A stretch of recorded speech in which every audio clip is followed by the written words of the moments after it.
What happens next in history? Well, usually there's a big fight for control. Political revolutions and things like that. The system breaks down because they don't trust the system. So will the legal system resolve that? Will the parliamentary system resolve these disputes satisfactorily to the satisfaction of those people and the other people who have different points of view? And the sides won't believe it. And this goes back to Rome. It goes back to Caesar, the Senate. And, this goes back through history all the time, right? And in the 30s, 4 major democracies chose to be autocracies, okay? That happened in Italy, Germany, Spain, and Japan. What's autocracy for anyone that doesn't know the word? Well, it means a dictatorship, essentially, of a limited number of people at the top who are autocratic, which means that they are directing things rather than a democracy in which there's representatives of all different points of view that get together and follow rules to make decisions. So the UK could become an autocracy, as could the US, I guess. You're going to see a lot of pressure for that strong leader who will get control of things and make it work well. And you're likely to see 2 different views as to which side, the red and the blue sides, so to speak. You're likely to see that type of clash. You said the US is playing a risky game itself.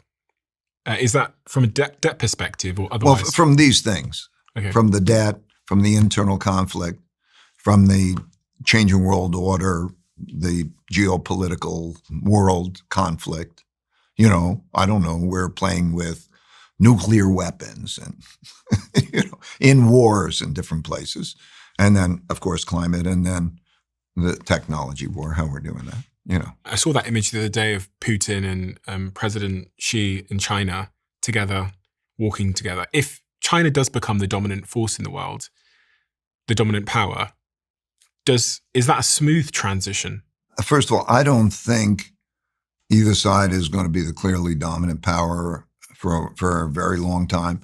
And the quickest way to have it is some kind of a war, and that's a dangerous thing.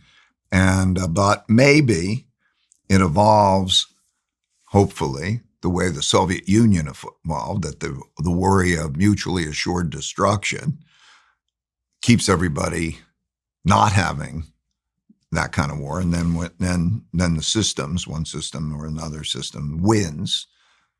But that's an evolutionary process. And, I can't say Do you think much about timeframes? Because when I was watching, when I was going through the changing world order, there seems to be somewhat consistent or predictable timeframes when these transitions happen.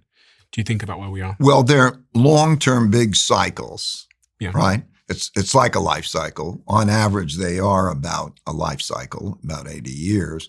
But it's not predetermined, just like your life cycle is not predetermined.